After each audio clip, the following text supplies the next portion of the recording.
Hello, everyone, in our Creative Mind YouTube channel. I'm Deborah berndt-maldonado. And I'm Ron Burgundy. Ron Burgundy. I just look like that because I haven't cut my hair in 3 months. I know. And my hair is much darker because I've been dyeing it on my own, but we're making ourselves camera ready for our new show, Creative Mind Live. Our podcast is Creative Mind Live. You can check us out on Buzzsprout.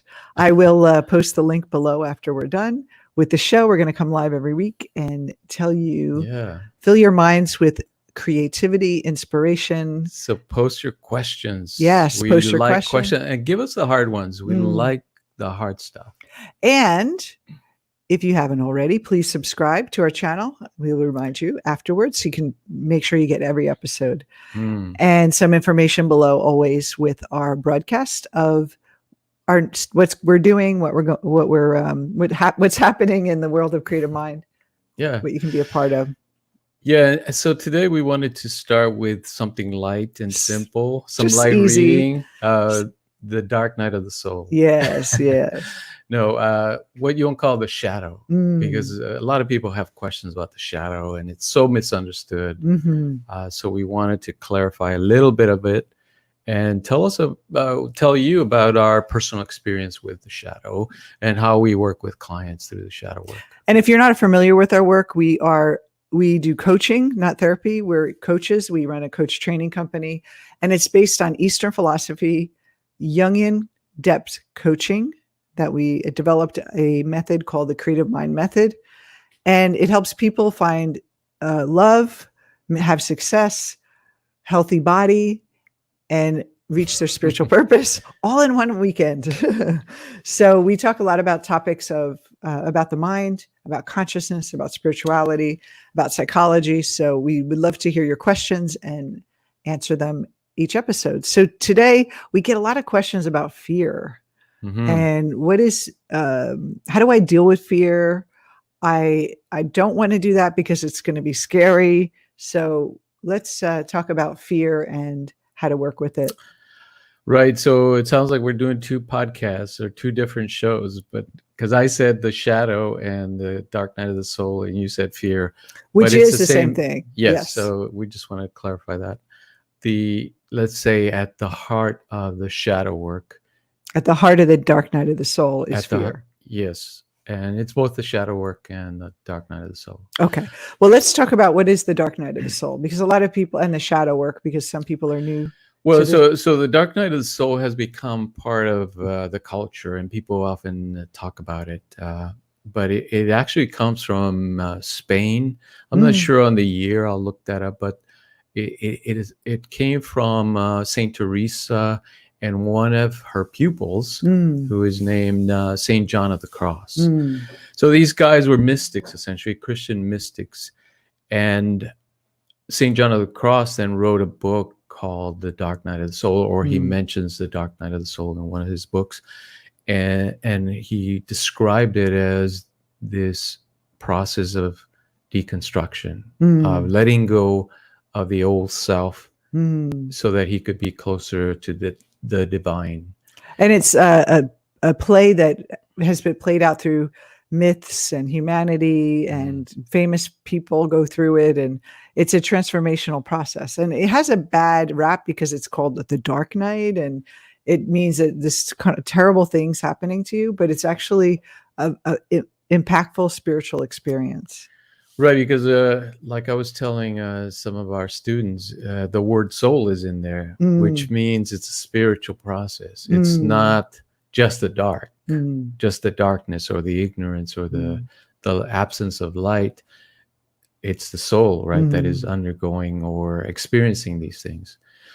Or more properly, what I would say is that it's a way of reconnecting with the soul. Maybe like people talk about the soul retrieval. Yeah, well, I think of it as a soul initiation. It's you're initiating or reconnecting to the soul that you were born with. Like we were, like you have always say, that we're born with this whole perspective as a child. We have so much magic and so much wonder, and then we split ourselves into this persona that has to fit in socially with the world. And so we cut ourselves off from our imagination, our creativity, our passions. We kind of are fearless as children. We climb trees and we, act silly and do things. And then little by little, things in life happen to us that say, that's not good, or Jimmy won't like that, or teacher disapproves of that, or mom and dad don't like when you're that way. And then and a lot of times the way we've been disciplined is through fear, is like kind of getting punished, and or yelled at, or stern talked to, or even the look. And then we learn to kind of, the things that made us really passionate and magical, we learn that they're not safe anymore. Mm. And so we put them into what Jung called the shadow. And so that's what the shadow is. It's not a bad thing. It's just kind of a container for our unlived self. That's the unlived part of us, that we didn't get a chance to live. And some people, there's one of my clients always says that she doesn't want to die with the dream left in her. The music is left in me that I haven't played. And that's really what's in the shadow. It's our unlived self. And we're forced to be this persona in the world, this ego that needs everyone's approval and needs to be a certain way. And it ends up causing so much conflict in our life. And then we wonder why we're living this mediocre life, why we don't want to go for our dreams, why we don't find the love that we want because of this. And so the dark night of the soul, wouldn't you say, is sort of a wake up call for us? It's the door starts opening to a real self. But most of us want to shut it. They're like, this is scary. Let's shut it. Let's keep avoiding it. And it's been trying to open most of our life. It's trying to call us back, but we are too afraid to open the door. And that's why I think it really is about facing your fear. It's because those things we're afraid of, we're more afraid of our greatness and that unlived part, that they're kind of a threat to our security than what we think. It's so magical. We think, this is going to be great, but we're actually afraid of it on some level. Yes. Why is that? Why do you think we're so afraid of these parts of ourselves, these unlived parts of ourselves? Right. So back to the dark night of the soul, then, when Jung read St. John of the Cross, he identified it as the individuation process, which he had been going through. This kind of period of chaotic breakdown, where things appear to be falling apart. The ego is essentially disintegrating in a sense. The old persona is dying. The old way of doing things has to come to an end, so the new person can emerge, or the soul can emerge. So is that kind of like what I was saying, is that the door is opening? It's kind of like the almost like the dam has burst, and all the things we've kept away, the door, it's trying to get our attention. And then it's a flood. It's an intense experience of facing what we need to face in order to get what we really want. Yes. So Jung spoke about it this way. He says, the shadow presents a moral dilemma for us, because it means that we're rejecting or transcending everything we built up to that point. We get to a station in life, or stage of development, where we realize that we're going to have to let go of our old attachments, our old way of thinking, our old way of being, if we want to proceed further, if we want to grow beyond our, let's say, our conditioning, our socialization, what we learn from our parents, what we learn from our teachers, our preachers. It's very limiting at a certain point. It becomes a limitation, because it's based on survival. It's based on biological survival, and then it's based on social survival. And so for survival in itself is conditioned through fear, that we're going to die if we don't keep this persona up. On a deep I way. think the symbolism, let's say the symbolism of death is in there, because it's the death of the old self. Yeah. And so the ego perceives it as the end of my being, the Mm, end of my existence. mm, And people often misinterpret that because people around that time will have dreams of death. mm, They'll think somebody's out to kill me, mm, or I'm in danger. And it's a very visceral sense that you get when you're doing shadow work, that you're in danger, you're in mm. mortal danger of not existing anymore. But it's simply the ego misperceiving that calling, like you say, that it's really an opportunity to go beyond your limited self. So when you say shadow work, what does that mean to you?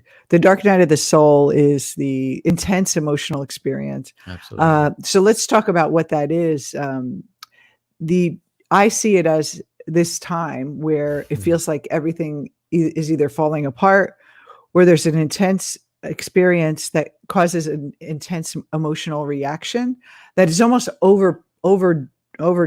It's like overplayed. mm, It's like, why do I overreact so hard to this? Like this breakup or this losing a job or this boss saying that to me. Like, why did it get to me? And you just can't almost let it go. And it's kind of sticky.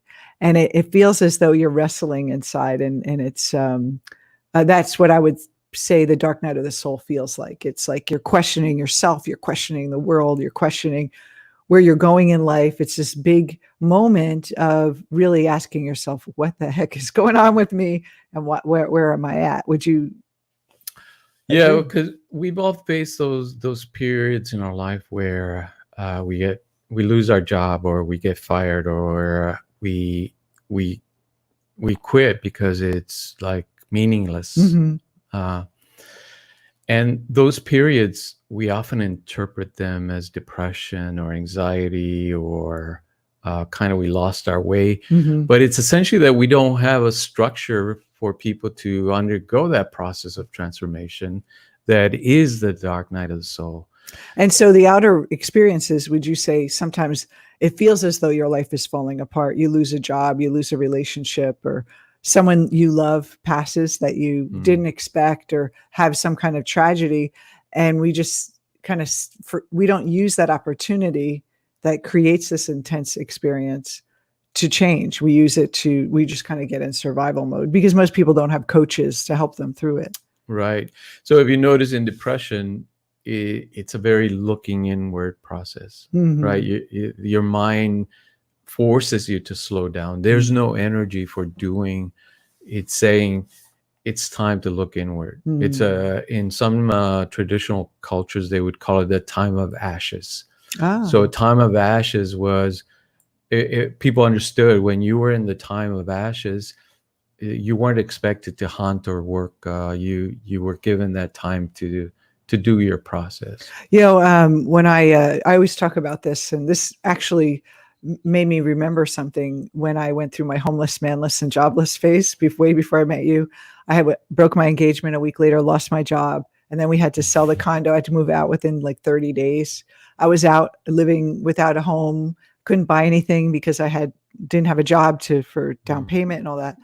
And I remember thinking that everything that I found secure in my life, a home, a man, and a job, work, love, and security, were all taken away from me. And I remember just thinking, the only place I can go is inside. And I wish I had a coach at the time and a guide to help me through that, to get the most out of that. It was a transformational experience just going through that and just realizing, like, what I think I did was I just tried to find my own internal strength yeah. instead of relying on the external, and that really shifted my life at that point. But I could have gotten more out of that time if I had the right mentor and coach. Yeah, because it forces you then to ask the question, what do I really believe in? What do I Yes, trust? And yes. you have to search it from within. The strength has to come from something beyond your persona, beyond your kind of conceptualization of yourself as this little personality existing in the world. And don't you think, let me just ask your opinion, do you think that things fall apart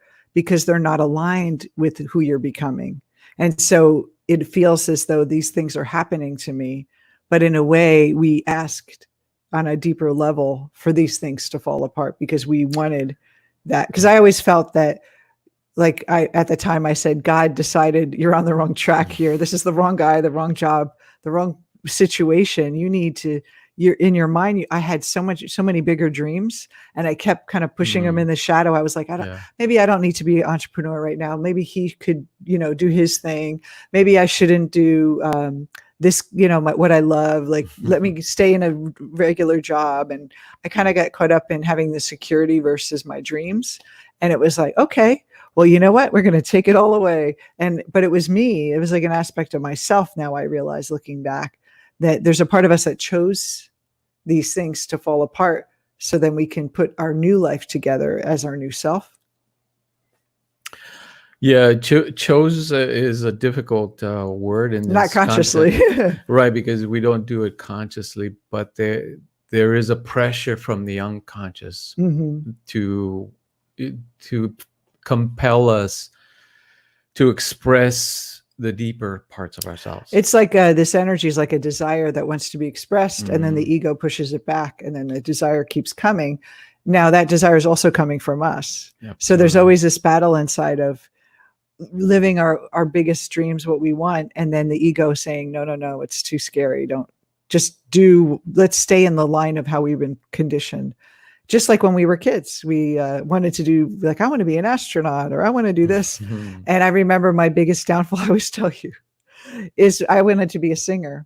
And the little girl in Brownie said, Debbie, you can't sing. And it was like, you can't get what you want. And so we learned to condition in life that way. Yeah. So this dark night of the soul is really a way for us to reclaim our dreams.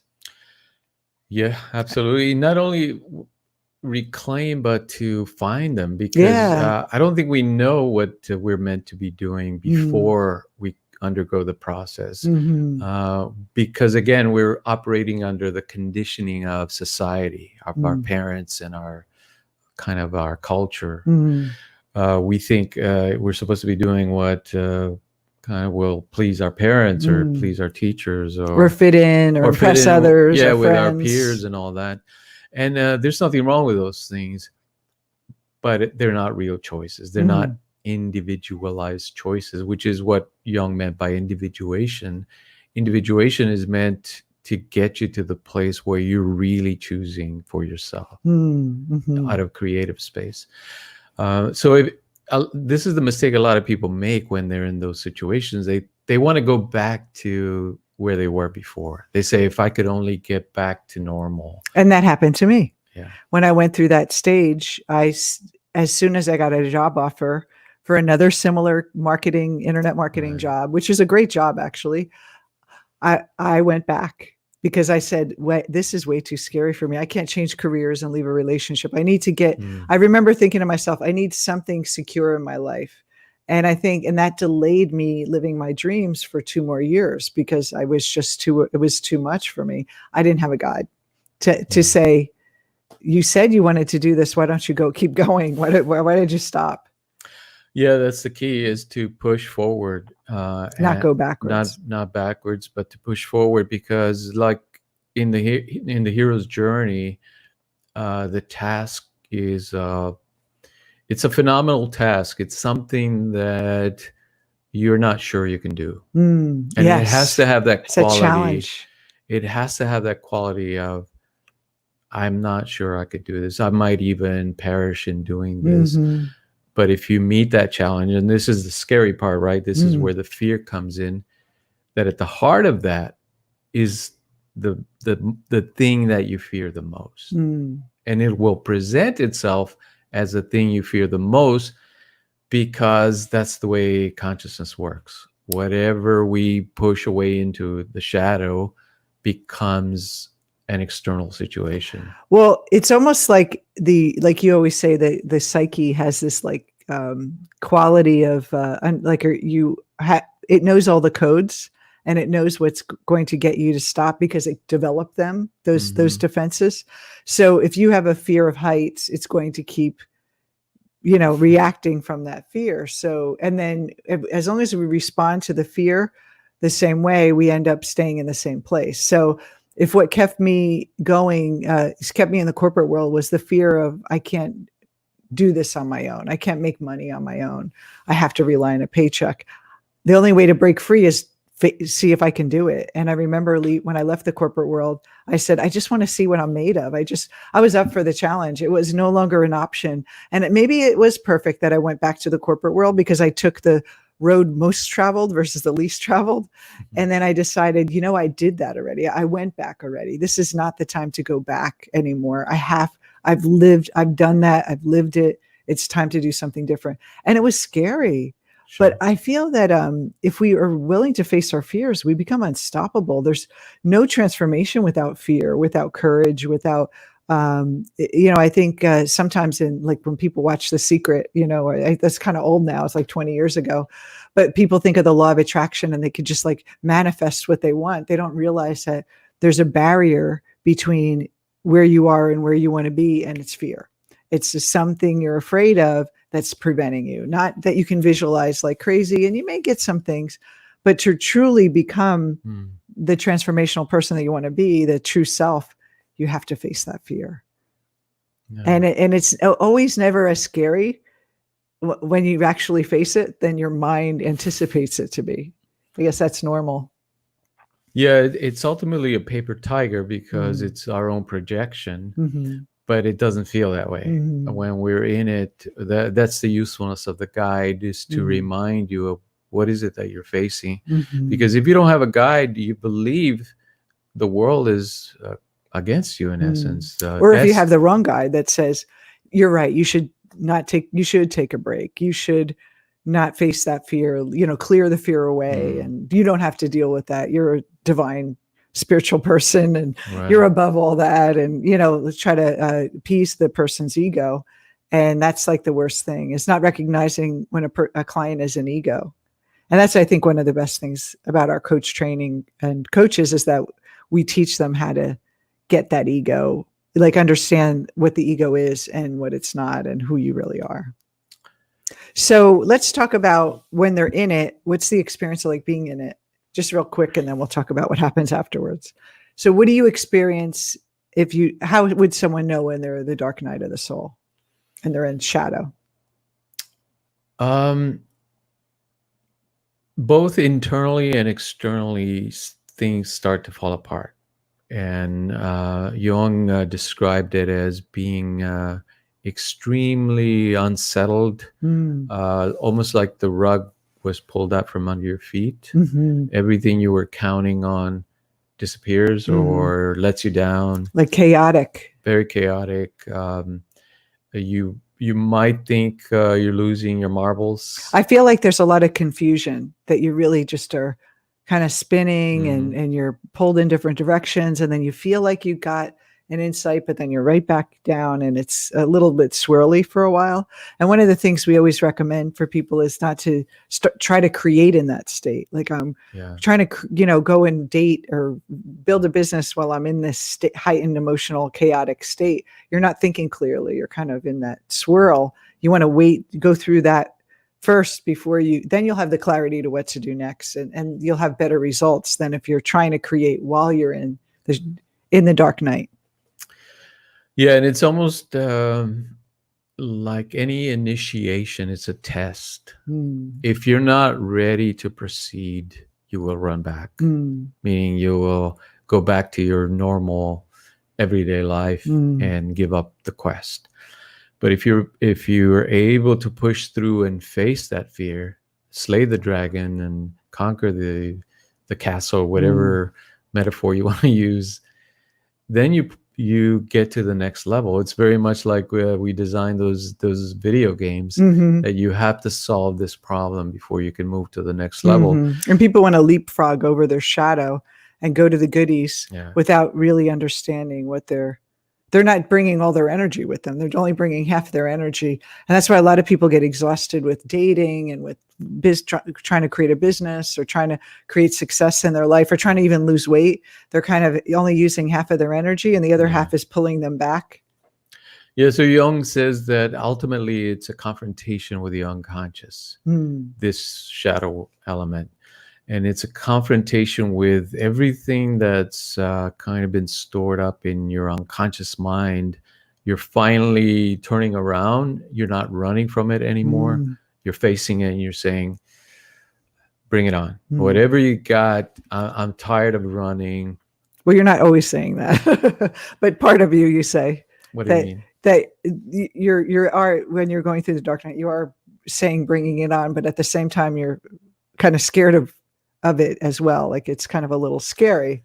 Right. You're not just like, hey, bring it on. You're like, okay, I'm ready to face this. Right. No, you're just sick of running. Yeah. Essentially, I'm just gonna deal with it. You get to a point where you say, wow, you know, what the hell am I afraid of? What's keeping me running? I can't do this time? anymore. Yeah. And I'm tired of being afraid, you know. I love that. I'm tired of being afraid. Yeah, it's exhausting. Mm-hmm. You get home at the end of the day and you're exhausted because you've been putting up this persona front. And it is very much like a shield, defense mechanism that the ego uses to protect itself. But it's, you know, it's you against the world. And when you fight the world, you know who's going to win, right? The world has much more power. But if you access that power in the unconscious mind, which is when you can only access through the shadow work, then you have the power to transform your world, to really be fearless in the world. You know? And that fearlessness is like we don't. It doesn't mean that we aren't afraid, but we're not afraid of the fear. We kind of are willing to deal with it, and well, there's challenges, obviously, but we want the challenge. We're not letting it stop us. Yeah, it doesn't mean that, oh, you're done and everything's you know, beautiful for the rest of your life. There's definitely challenges, but you want those challenges because you understand that's the way I grow. That's the way I express the fullness of my being. So someone going through it, number one, you need a guide. So get a coach. We have plenty of coaching in our company that we have coaches that are trained to work in shadow. You want to make sure you're working with a coach that is not that's more a coach, not therapist, because they're going to treat you in a different way than possibly someone who can do it from a high functioning model where they're not pathologizing what's in the shadow. They're kind of, you're seeing it for what it is. And that's what we do. And then also don't be afraid to feel anything, because if you look at what, you know, it's emotional. And if you really, it really comes down to it. A great question to ask yourself is, what is coming up for me? What's the sensation? And why am I afraid of just having pressure in my chest? It's your mind that makes up what it means, and, you know, the future and the stories, but it really is just a sensation in the body that we're afraid of. And if we resist it, it actually becomes more intense. But we realize, oh, this is just a triggered old stuff from my past. Let me open it up. Let me approach it. It actually becomes easier to work with than if you pull away from it. And then the last part is welcome it as the greatest opportunity. It's a rebirth of your life. And it's not the only time you'll go through it. Every time we go to another stage in our life, every time we want to grow in our life, we should have this dark night. It's darkest the first time, but I think as you keep revisiting the fears that you have that built up in the shadow, it starts to become more like a video game than you know, life or death game. You start to see, oh, I get to play this. It's my psyche here, and I'm much bigger than this little conditioning part of my mind. I'm so much more than that.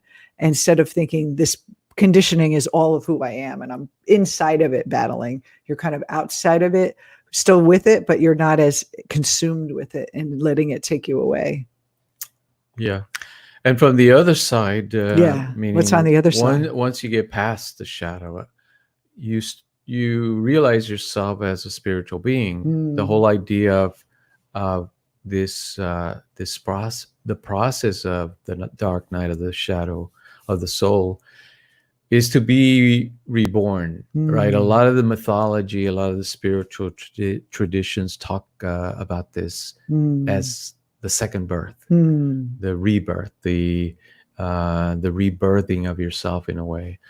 And but that's on the other side. A lot of people, like you say, they want to get to that point, but they want to go around it. It's like this big boulder, but they want to go around it versus go right through it. The spiritual bypassing. Yes.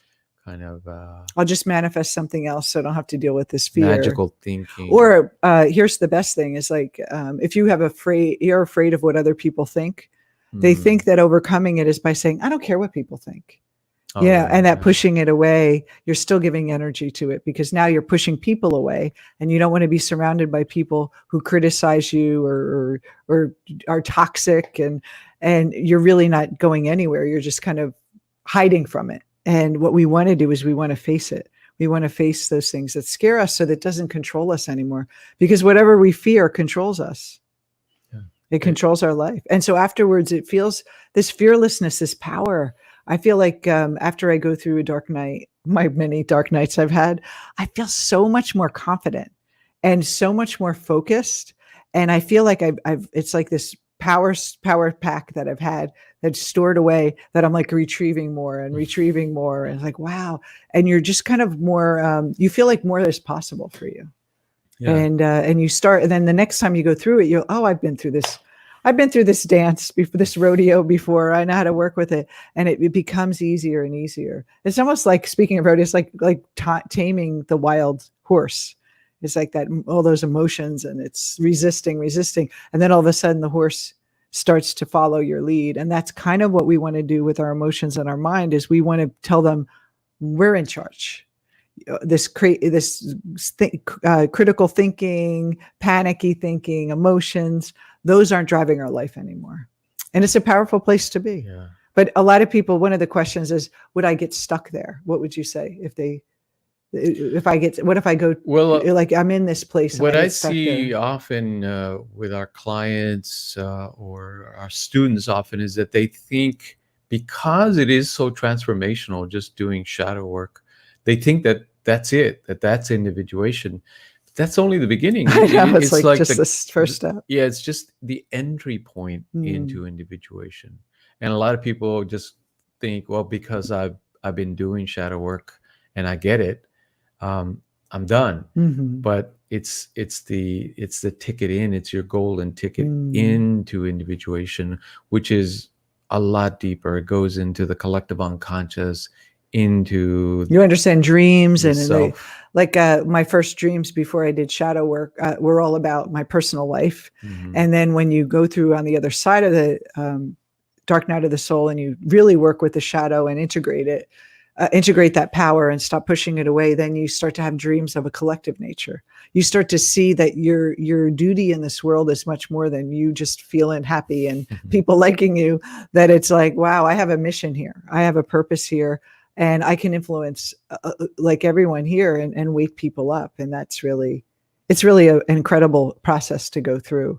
But it is, I feel like that initiation, like you said, it's if you turn back, you can't go through, if you can't make it through the first realm, you just have to redo it. Yeah, you have to start over, like you can't go to level 2 yet. Right. And so we want to go to the next level of our life. We have to face our fear. And I've always, if you're afraid of something, it's a doorway to something. So we don't want to be afraid of fear. We want to face it, and we want to use it as energy. It's just energy that is going to take us to the next level. Yeah. So great talk today. The dark night isn't that dark. It feels it sometimes during it, but the longer you stay in it, the more you wallow in it. And you don't have a guide to take you through it, it will last longer. But if you have a guide, you'll go through it and it'll feel so liberating on the other side. And I really think, for me, every time I can't believe I was so afraid of that, or I can't believe this used to stop me so much. It's so ridiculous. Like, it becomes so ridiculous. But before the shadow work, it makes all the sense in the world that if someone criticizes me online, then it's going to be like I'm just a failure. And now it's, okay, there you go. Let me test this out. What is this saying about me and how much power I'm giving to other people? It's definitely not for the weak at heart, but more and more we see that people are ready for something deeper and something real. Yeah. And that they're willing to take that challenge of the dark night of the soul. And here's the best news of this, I think, is that after you go through the dark night of the soul, the things that they teach you about visualization and manifestation and holding your thoughts, create your life, it becomes it's a rapid result. It actually expedites you getting what you want. But another thing is you get what you really want. Before the shadow, when you're still in ego, you're getting things just for survival. You're wanting things from a smaller place. And when you come from connected to the divine, it's like reconnecting to that soul of you. You can really create in a more powerful way. And also your worries start, kind of become more powerful too. So you want to be able to work with your mind so you can have more access to more creative energy. Wouldn't you say that would be the case for you? That's right. It's the real creative process. Yes. And that's our true nature is we're creative. When we're the happiest when we're being creative. Yes. Well, thank you so much for joining us for our first broadcast on YouTube. We hope to see you again next week. And we are so excited to share this information with you. Let us know what you think. Put your comments below and be sure to check our podcast out. And also let us know what you want to hear about. Ask us your questions and we'll make sure we get to them on one of our shows. Yeah, we don't shy away from the deep stuff. So ask anything you want. Anything you want. So take care, everyone. Have a great weekend. Bye-bye.